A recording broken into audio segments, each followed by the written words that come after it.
This time on The Spirit of Yachting, we're on England's south coast to celebrate the bicentenary of one of the world's most highly revered yacht clubs, the Royal Yacht Squadron.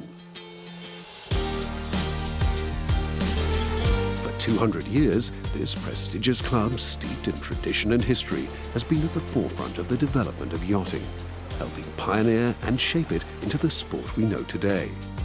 And now is marking its 200th birthday with a unique series of spectacular events attended by club members, royalty and visiting dignitaries as they pay homage to this illustrious club, regarded by many as the home of yachting.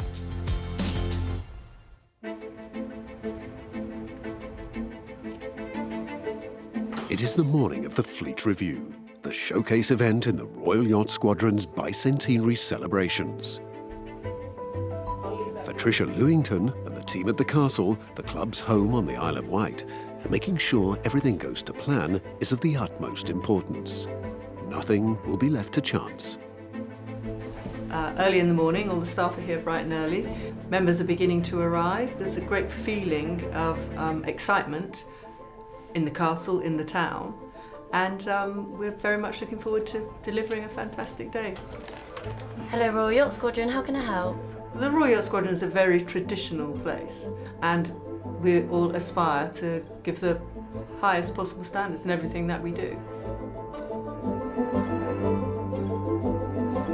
Gathered off the harbour town of Cowes, a spectacular collection of more than 180 yachts, colourfully dressed, ready for inspection.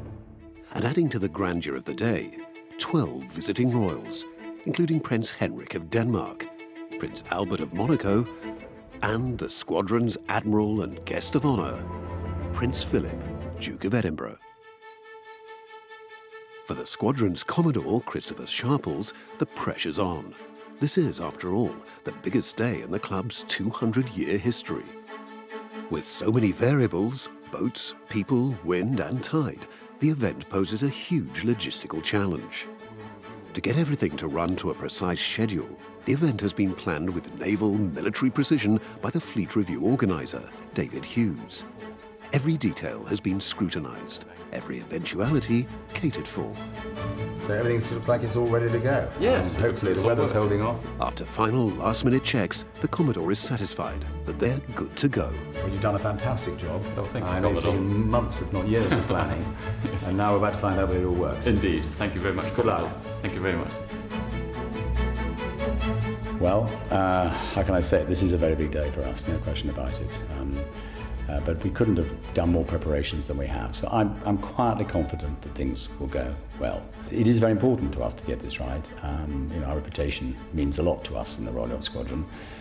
In fact, we would like to do everything to the highest possible standard, no matter what it is. And this is no exception to that.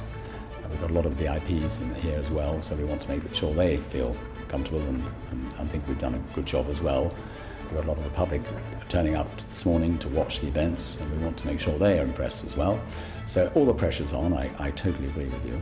But I think with all being well, we will deliver a very good result today. As the Commodore and the squadron's Admiral, the Duke of Edinburgh, prepare to board the naval patrol boat Ranger, everything so far is running according to plan. His Royal Highness Prince Philip, Duke of Edinburgh and Lord High Admiral. This is a culmination really of a really large amount of detailed preparation, but it's all coming good and everyone's ready. We'll leave the haven here and go and review the squadron yachts. As we go past every yacht, they will cheer ship, wave their caps in the air and cheer our Admiral in true naval fashion. Hooray! Hip, hip, hooray! Hip, hip, hooray! It's really rewarding to see it all coming together. There's been a lot of effort, but it's all happened, and they're all here, and it's wonderful. The presence of the Duke of Edinburgh to review the fleet is a proud moment for the Royal Yacht Squadron. The Queen's husband has been an active supporter of the squadron since he became a member in 1948, and he remains very much involved today. Well, he's now our Admiral. But if one thinks that's just a sort of honorary title, it certainly isn't as far as he's concerned. I get an annual audience with him in Buckingham Palace, and he asks me very penetrating questions. He knows exactly what's going on, and he gives me lots of advice. He definitely has a very soft spot for the Royal Yacht Squadron because of his involvement when he was much, much younger, when he was Commodore here. Many of the 180 members' yachts are flying their white ensign flags, a special privilege afforded to the squadron by the Royal Navy. And the presence of the frigate HMS Northumberland on this historic occasion is a reminder of the enduring Royal and Naval Association that the squadron has enjoyed right from its beginnings to this very day. Watching the spectacle unfold from the wings is acclaimed author Alex Martin, tasked with writing the Royal Yacht Squadron's bicentenary book. Studying the squadron over 200 years, one sees the dangers that it's passed through. To me, the great lesson of this whole story is, how does an organisation survive? How does it renew itself? How does it grow? Sailing people tend to be very good communicators, good at having parties. They have to work in teams, and that spirit is really at the heart of the squadron. Perhaps surprisingly, the story of the Royal Yacht Squadron didn't start on the Isle of Wight, but instead here, on St James's Street in London, in a premises then known as the Thatched House Tavern. 200 years later, squadron members celebrate that very first meeting. Well, if you take your mind back 200 years to 1815, 42 enthusiastic yachtsmen came together in what was then the Thatched House Tavern, which sat on this site. And they decided to form a yacht club, and it was called the Yacht Club. Later it became known as the Royal Yacht Squadron. And not only did they decide to form the yacht club, they decided to meet twice a year, once in London and once in Cowes. And the reason for all this was that yachting had taken off, and it used to take place mostly in the Thames estuary and on the River Thames, but about the turn of the century it started moving down to the south coast, and Cowes was becoming a very popular place for racing yachts. It wasn't until some 40 years later that the club moved to Cowes Castle. Built by Henry VIII to protect the town against attack from the French, it was the perfect bastion to house the squadron and nurture the burgeoning sport of yachting. Today, the castle wears its history on its sleeve. Paintings telling its story adorn the walls, and its tales are documented in its priceless collection of books recounting the club's rise and subsequent success, which came in part from the early support of George IV. He loved drinking and eating and loved yachting and sea bathing. So George IV is really the first patron of this club, and he and his brothers join very soon, very early on. And it's gone on from there, really. And part of the secret of the Royal Yacht Squadron is that it was really the court, the royal court, on holiday. They used to come here with their yachts and all their friends and just have a lovely time in Cowes. The First Regatta was held in 1826, and the sport of yachting was born, with Cowes as its spiritual home. And as the club became more established, so it grew in national maritime importance. In the very beginning, it was King William IV who decided we should be called the Royal Yacht Squadron, had been called the Yacht Club before that, because of the contribution we'd made to the Royal Navy at that time. We were helping to employ lots of sailors on naval terms and discipline who'd been laid off after the end of the Napoleonic Wars. We were helping in the design of new boats to make them go faster. We had members with guns that could be fired and we used an auxiliary fleet. So we were very closely involved with the Royal Navy at the time. A lot of senior naval officers were also members of the Royal Yacht Squadron, and that tradition has gone on even to this day. It's a fantastically powerful relationship. The character of the squadron, its competitive racing, produced inventiveness and hull designs and advances in rigging, all of which were used by the Navy, and they loved the relationship between competitive racing and competitive warfighting. Speed is a key characteristic both in attack and in defense at sea, and in those days, sailing warships needed every possible advantage of speed and maneuverability. So unsurprisingly, there was a great connection between racing and its principles and warfighting and its principles. So I think we're all bound together by the sea and the love of the sea and the love of competition, and that's what makes it work so well. Man! By the center, quick! March!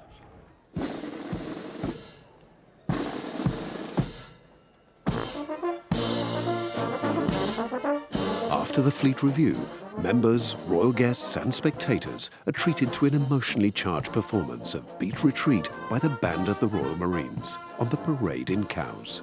And this wonderful music begins, and suddenly you feel that you're part of a long, long, fascinating story.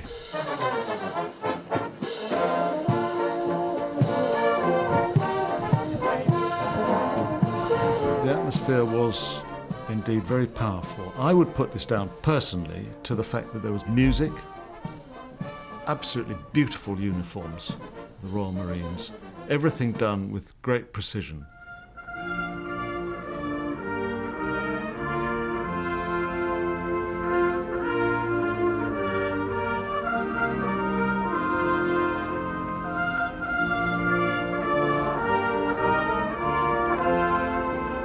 It's to do with something that's very deep inside us. It goes way beyond language, beyond history and traditions.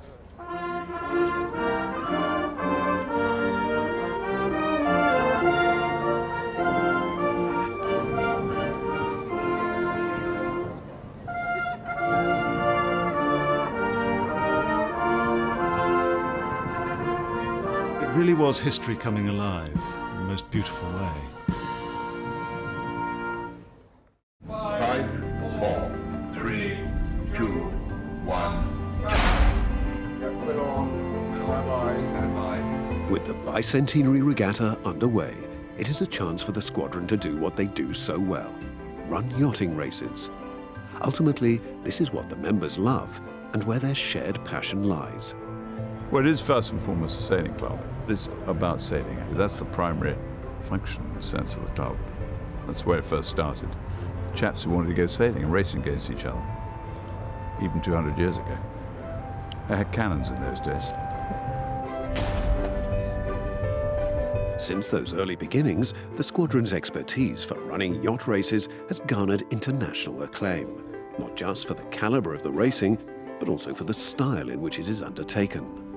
Well, the platform here is where we run all the racing, and we've done it similar way probably since we started racing in the 19th century. I mean, the traditional things of having people on the line, people doing the guns, people doing the timekeeping. We always dress up for it. We wear a tie and a tie pin in our shirts and reefers, and that's very much traditional way of how we dress for this. The sense of doing things properly and in the correct manner pervades many aspects of life at the club. I think one of the great attributes about this particular club is its long-held traditions. The members adhere closely to their traditions. They don't like to see them change, except slowly. And they do change, but not in any great rush. And I think that's one of the things that attract people to becoming members of this particular institution. We've been doing this sort of thing for 200 years, so there's a hell of a lot of tradition. And of course there's the Navy connection, there's the Royal connection, which brings with it a certain je ne sais quoi. We have very established ways of running racing and that sort of thing, and that's part of the sort of quaintness about the place, really. Well, the squadron's only got a little over 500 members, so we are a small organisation. In a sense, we're like a family, and we like it like that. Every member of the club knows every other member of the club. So we've got a passion about the organisation, we all love sailing, and we all like the people we spend time with. As dusk falls on Cowes, it's time for the finale to the evening. A rousing fireworks display, another famed squadron tradition.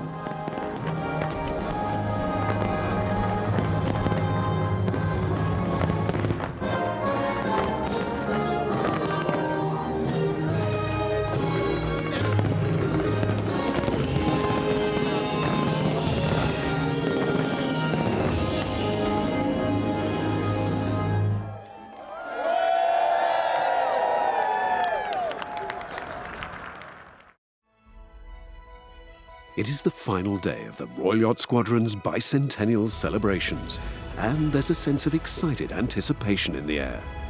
Well, today we've got the race around the island. This is a fantastic traditional race. These days people normally go an anti-clockwise way round, but today we're doing the traditional way, the clockwise direction. Attending this international regatta, a lineup of more than 70 yachts from clubs around the world, including 6 entries from the USA, who, like the 1930s yacht De Raid, have crossed the Atlantic to be here. We've got a wonderful collection of boats. These fantastic, beautiful classics like Eleonora and Mariquita. Then you get all these fast Class 1 IRCs like Rambler. I mean, she'll be going off at 20 knots down the wind. That'll be absolutely stunning. As well as promising to be a spectacle in itself, the race also has special historical importance. Its significance is that it is exactly the same and emulates the race that took place here in 1851, which was the original America's Cup race. And it all happened because America decided they wanted to show off their latest yacht designs as part of the great exhibition organized by Prince Albert. So they sailed across the Atlantic and put down a challenge for us to race.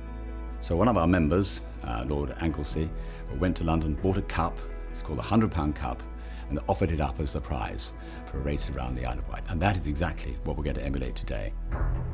Down on the start line of today's race, it is the Grand Classic yachts to head off first. Although built 60 years or so later than the original America's Cup yachts, the scene is still very evocative of how it must have been back on that historic day. There were 15 yachts in the race, including America, and they set off from here, from Cowes, right up the mouth of the river here. They didn't start across the line, they were all moored up when the gun went off. Off they went towards the east. America didn't seem in a particular hurry to get going. By the time they got towards Bembridge, she was already powering through the fleet, but jostled by a number of other yachts that were quite close by.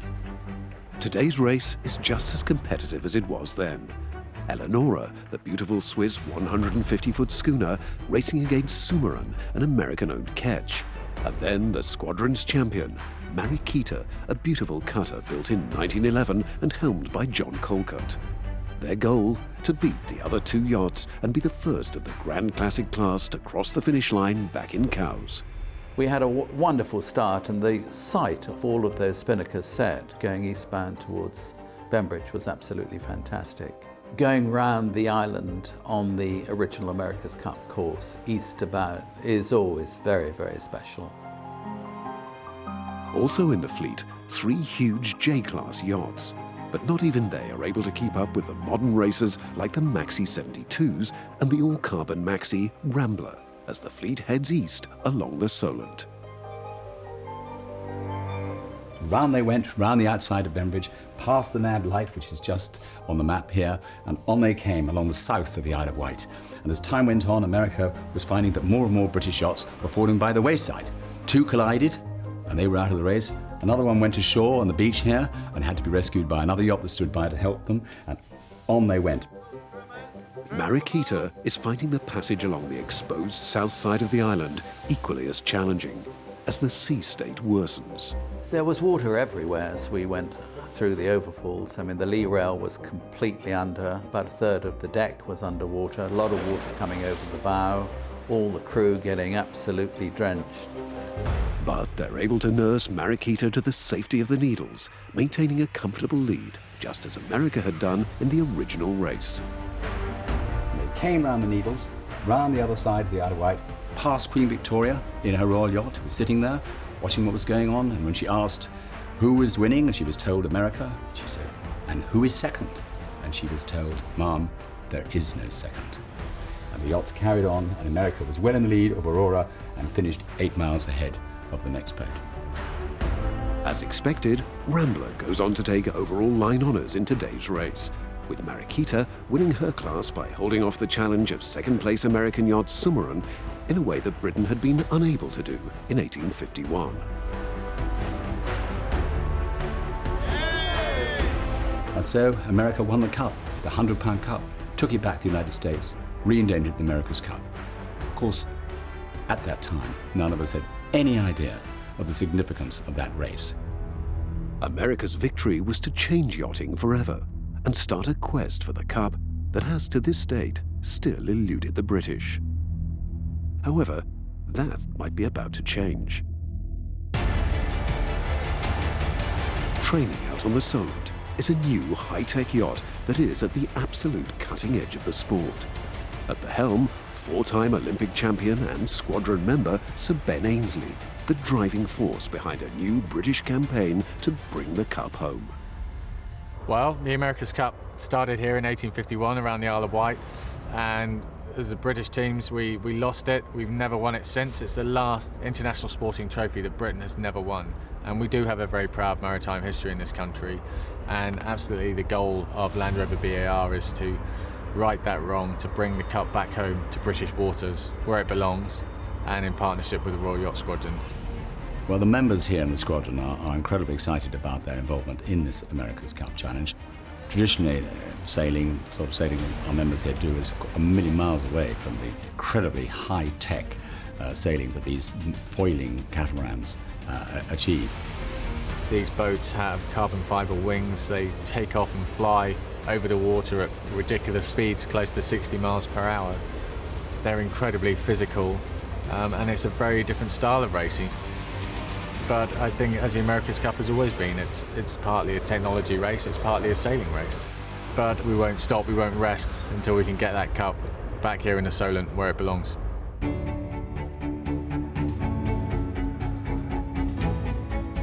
As the squadron is poised to write a new and exciting chapter in its history, all that remains to conclude this first 200 years is the presentation of the prizes for the Bicentenary Regatta. Second, Malakita, Johnny Conker. This is the end of all our bicentenary celebrations, and it's been absolutely tremendous. We've had 24 different yacht clubs competing with us here on the Solent. Conditions have been absolutely perfect, and I think everybody's had a wonderful time.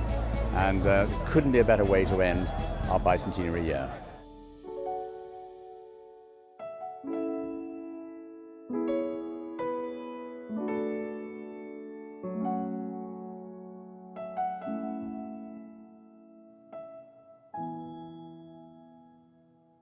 Next time on The Spirit of Yachting, we're in Australia for one of the world's toughest offshore challenges, the Rolex Sydney Hobart Yacht Race.